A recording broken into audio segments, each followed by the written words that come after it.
ఆ 25 కిలోమీటర్ల పరిధిలో ఈ దివ్యత్వం వ్యాపిస్తుంది అనమాట. మానవులందరూ కూడా ఆ 25 కిలోమీటర్ల మేరకు ఒక క్షేత్రాన్ని, నూతనంగా ఒక క్షేత్రాన్ని పెట్టాలి అంటే, లేదా ఒక క్షేత్రంలో దివ్యత్వాన్ని పూరించాలి అంటే ఇలాంటి మహారుద్రయాగాలు, అతిరుద్రయాగాలు చేస్తారు. 12 సంవత్సరాలకు ఒకసారి బ్రహ్మోత్సవాలలో తప్పక చేస్తారు. ఈశ్వరుడు అంటే తప్పక అతిరుద్రం చేస్తారు. ఇలా అనేక స్థాయిలు ఉంటాయి. ఇలాగే దానికి పక్కన పంచాయతన దేవతలకు కూడా హోమాలు చేయాలి. అంటే అమ్మవారికి చేయాలి, విష్ణుమూర్తికి చేయాలి, సూర్యుడికి చేయాలి, గణపతికి చేయాలి, ప్రధానంగా ఈశ్వరుడికి చేయాలి. అలా అన్ని రకాలవి కలుపుతారన్నమాట. అక్కడ అన్నీ కలిపేటప్పటికి మీలో అక్కడ ఆ ప్రాంతంలో ఉన్న వాళ్ళందరిలో కూడా జీవోహం అనే స్థితి నుంచి శివోహం అనే స్థితికి అతనిలో ఆంతరంగికమైన స్ఫురణ మారిపోతుంది. వారి ప్రయత్నంతో పని లేకుండా ఆ క్షేత్ర పరిధిలో ఉన్నంతసేపు వారిలో ఆ రకమైనటువంటి మానసిక పరిణామం వస్తుంది.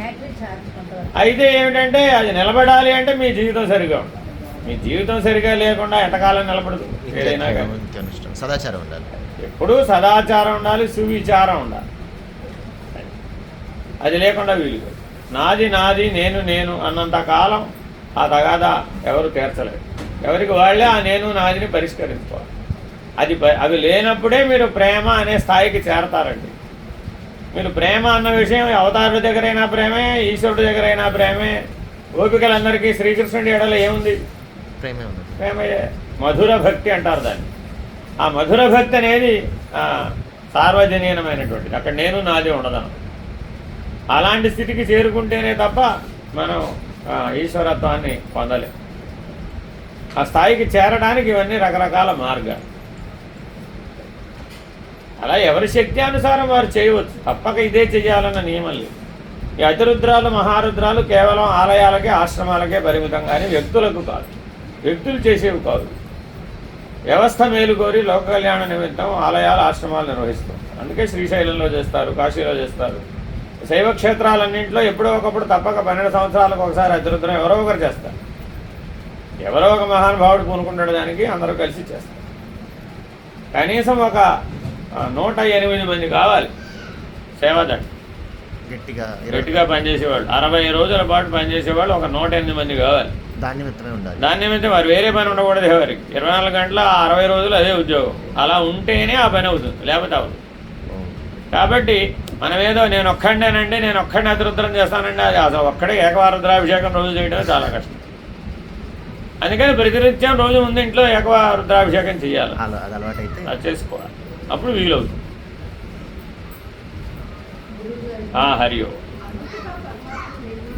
కరెక్ట్.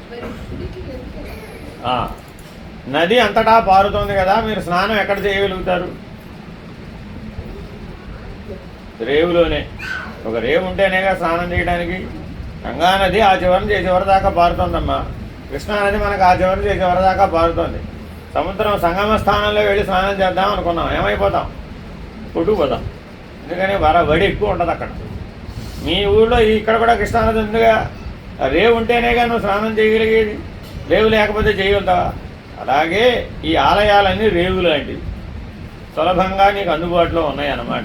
తెలుసుకోవడానికి అందుబాటులో ఉండేది కాబట్టి దాని ఆలయం అన్నారు. నీ హృదయ స్థానానికి అది ప్రతిబింబం. నీకు హృదయం ఉంటేనేగా దేన్నైనా కానీ సవ్యంగా ఆలోచించేది. మనసుతో ఆలోచిస్తే అంత అపసవ్యమే, వ్యతిరేకం ఆలోచిస్తూ ఉంటుంది మనసు ఎప్పుడు. అదే హృదయం అయితే సవ్యంగా ఆలోచిస్తుంది. ఒక ఉదాహరణ చెప్తా. మీ మనవాడు బయటికి వెళ్ళాడు, స్కూల్కి వెళ్ళేటప్పుడు గొడుగు పట్టుకు వెళ్ళాల, వచ్చేటప్పుడు తడిసిపోయి వచ్చాడు. తాతగారు ఏమంటారు, నాన్నగారు ఏమంటారు, అమ్మ ఏమంటుంది, అమ్మమ్మ ఏమంటుంది చెప్పండి? నాన్న ఏమంటాడు? కాసేపు ఎక్కడన్నా ఆగి రావచ్చు కదరా, తడుస్తూ రావడం ఎందుకు, ఆరోగ్యం చెడిపోదా అంటాడు హెచ్చరికగా. అమ్మ ఏమంటది? అయ్యో వెళ్ళేటప్పుడు నీ గొడుగిచ్చి పంపలేదు నాన్న, వర్షాకాలం కదా నేనే పొరపాటు చేశాను, నీ గొడుగిచ్చి పంపితే బాగుండేది అంటుంది అమ్మ. తాతయ్య ఏమంటాడు? రోజు నేను వెళ్ళేవాడిని తీసుకురావడానికి ఇవాళ వెళ్ళలేదు, కనీసం నేనైనా వెళితే గుడి కన్నా పట్టుకెళ్ళి ఉండేవాడిని, వాడిని గొడుగులో తీసుకొచ్చేవాడిని తడవకుండా అంటాడు తాతయ్య. అమ్మమ్మ ఏమన్నా తెలుసా? దేవుడు మా పిల్లాడి ఇంటికి వచ్చే వరకు కాస్త వర్షం ఆపితే బాగుండేది కదా అంతే అమ్మమ్మ. ఈ నలుగురిలో ఎవరు కరెక్ట్? ఈ నలుగురిలో ఎవరు కరెక్ట్?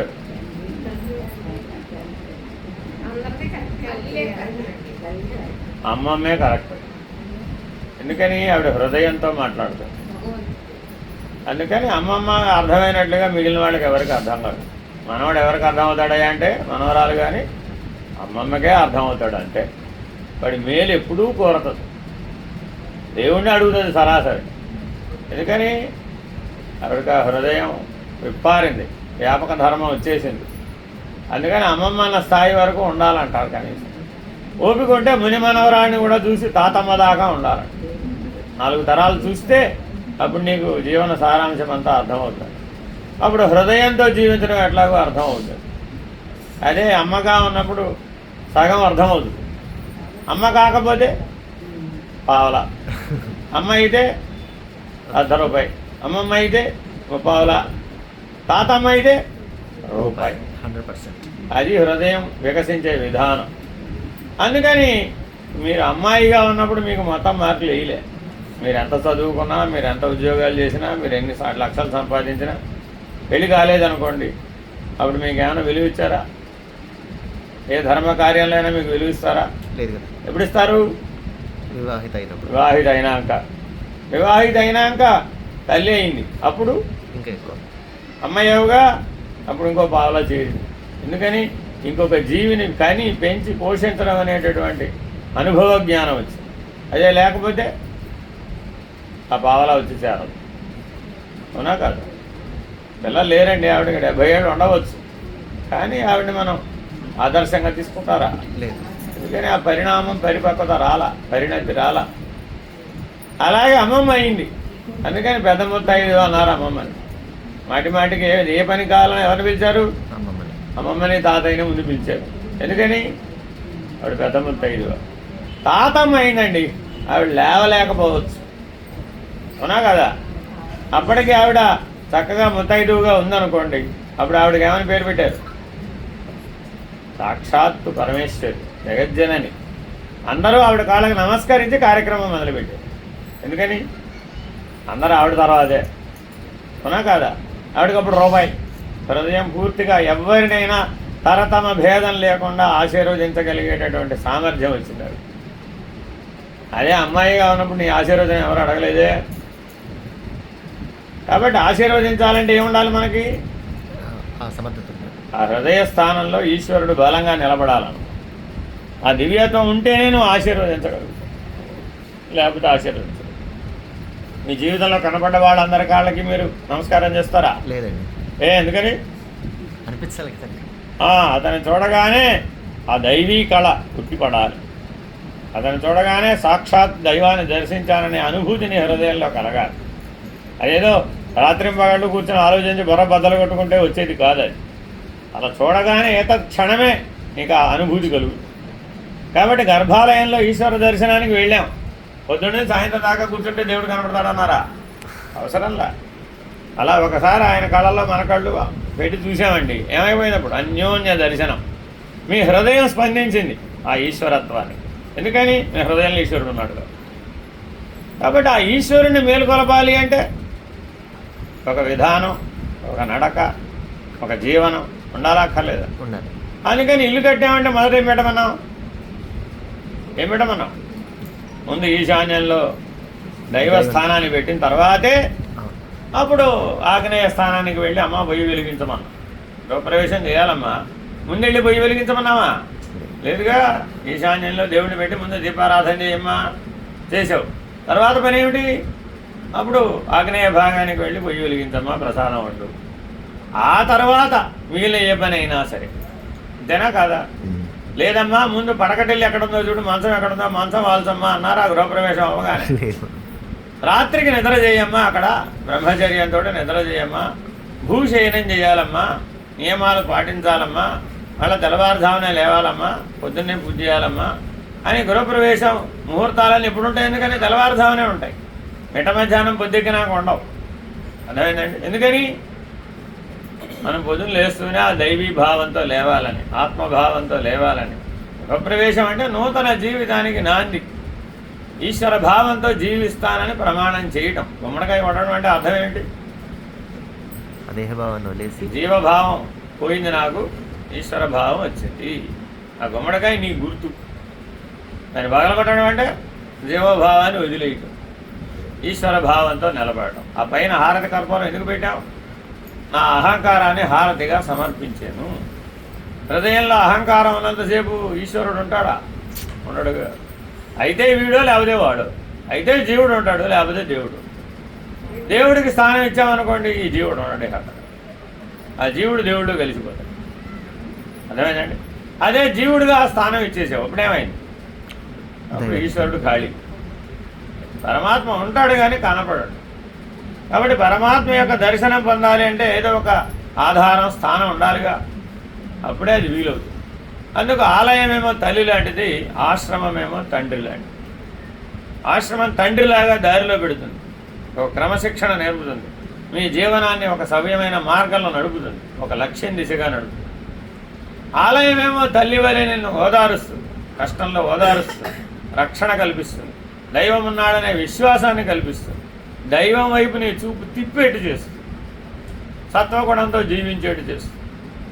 ఆశ్రమమేమో ఆ సత్వగుణం నుంచి నీకు జ్ఞానం వచ్చేట్టు చేస్తుంది. సత్వం సంజాయతే జ్ఞానం. ఆలయమేమో సత్వగుణాన్ని ఇవ్వాలి, ఆశ్రమమేమో సత్వగుణం నుంచి గుణాతీతమనే జ్ఞానస్థితికి చేర్చాలి. అందుకు మరి ఆలయం, ఆశ్రమం ఒకచోటే ఉండాలి, వేరు వేరు చోట ఉండకూడదు. ఒక తల్లే ఉన్నాడు, పిల్లల్ని పెంచింది, ఎట్టా పెంచింది? అప్పుడు అదుభాగ్యాలు ఉండవు. ఒక తండ్రే ఉన్నాడు, తల్లి లేదు, అప్పుడు పిల్లలు కఠిన మనస్కులు అయిపోతారు, సహృదయత ఉండదు అనమాట. అందుకే తల్లి తండ్రి ఉన్నవాళ్ళు ఎలా ఉన్నారు? ఆలనా పాలన రెండూ ఉంటాయి. అలా జాగ్రత్తగా సంఘానికి ఆలనా పాలన ఏమిటయ్యా అంటే ఆలయము, ఆశ్రమము. సంఘానికి పాఠశాల. అందుకని అది బడి. గుడి అంటే ఏమిటాయంటే బడి, అందరికీ నేర్పే పాఠశాల. అందుకు పెట్టే.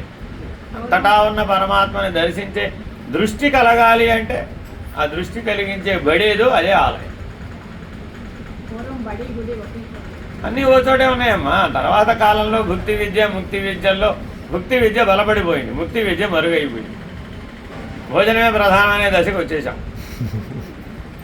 ఒకప్పుడు ఏమిటంటే మాస్టర్కి జీతం లేదండి, పూజారికి జీతం లేదండి, డాక్టర్కి జీతం లేదండి, ఇక్కడ ముగ్గురికి జీతం లేదు అసలు. ఎక్కడా ఎవరు జీతం ఇచ్చేవాళ్ళు కాదు. ఎందుకని? ఆ ముగ్గురు సంఘ శ్రేయస్సు కోసం పాట పాడేవాడు. ఆ ఊరంతటికీ వాళ్ళే. ఆయనే ఒక్కడే పూజారి, ఆయన ఒక్కడే డాక్టరు, ఆయన ఒక్కడే మాస్టర్. ఆ ఊరి పిల్లలందరూ ఆ మాస్టర్ దగ్గర చదువుకునేవాడు. ఇంకా మాస్టర్ మనవాడేగా. మాస్టర్ బాధ్యతలు ఎవరు? ఊరి వారు అందరు. పూజారి బాధ్యతలు ఎవరు? ఊరి వారు అందరు. డాక్టర్ బాధ్యతలు ఎవరు? ఊరి వారు. అన్నీ ఫ్రీనే, ఆల్ ఫ్రీ. వాళ్ళకేమి ఫీజు లేదు, వాళ్ళ పిల్లలకి లేదు, పిల్లల పిల్లలకి లేదు, ఎవరికి లేదు. అందుకని మాస్టర్ పిల్లలు మాస్టర్లే, పూజారి పిల్లలు పూజారులే, డాక్టర్ల పిల్లలు డాక్టర్లు. అలా తరతరాలుగా అనువంశిక జీవన విధానం అన్నమాట. కానీ కాలాంతరంలో ఏమైపోయింది? అందరికీ జీతం అన్నాం. అప్పుడు అందరూ జీతగాళ్ళే అయిపోయారు, యజమానులు ఎవరు లేరు. All are servants only, no proprietors. సేవాభావం కూడా అప్పుడు ఏమైపోయింది? జీతానికి పనిచేయడం వచ్చేసింది. అప్పుడు భుక్తి విద్య అయిపోయింది. సంఘ శ్రేయస్సు కోసం పనిచేస్తున్నామనే ఉత్తమ భావన పోయి అప్పుడు లోక కళ్యాణానికి నాది కాదంటే నాది కాదు బాధ్యత అని ఎవరికి వారు వదిలేశారు. అప్పుడు ఏమైంది? సమాజం ఎవరికి పుట్టిన పిల్లరా ఎక్కి ఏడ్చిందట, అలా ఏడుస్తూనే ఉంటుందంటే. అలా ఎప్పటికో మనం మేల్కొంటాం ఇందులో నుంచి. ఇప్పుడు మన ఈ మధ్య మేల్కోలేదు. ఆలయాలన్నీ ప్రభుత్వంలోంచి బయటికి రావాలి, ఒక సనాతన ధర్మ సంస్థ ఏర్పడాలి, సమాజమే దానికి బాధ్యత తీసుకోవాలి అంటున్నావా లేదా? పాఠం నేర్చుకున్నాం. ఒక 50 ఏళ్ళు, 60 ఏళ్ళు, 70 ఏళ్ళు పక్కకు వచ్చామనుకోండి, నష్టమే వచ్చింది. ఆ 70 ఏళ్ళలో బాగా పాఠం నేర్చుకున్నాం. అంతకుముందు లక్షలాది సంవత్సరాలు ఇలాగే జరిగింది. అన్ని లక్షల సంవత్సరాలు సజావుగా జరిగిన వ్యవస్థలో ఒక కొత్త ప్రయోగం చేశాం. ఏమైంది? ఇప్పుడు నష్టమే వచ్చింది. తల బొప్పి బాగా కట్టింది అనుకోండి, పాఠం వచ్చిందిగా, మళ్ళీ మనం సవ్యమైన పాఠంలోకి వస్తాం. అందుకని అనుభవ పాఠమే శ్రేష్టం, తప్పు చేయడికి. మళ్ళీ బయలుదేరదామా ఇక?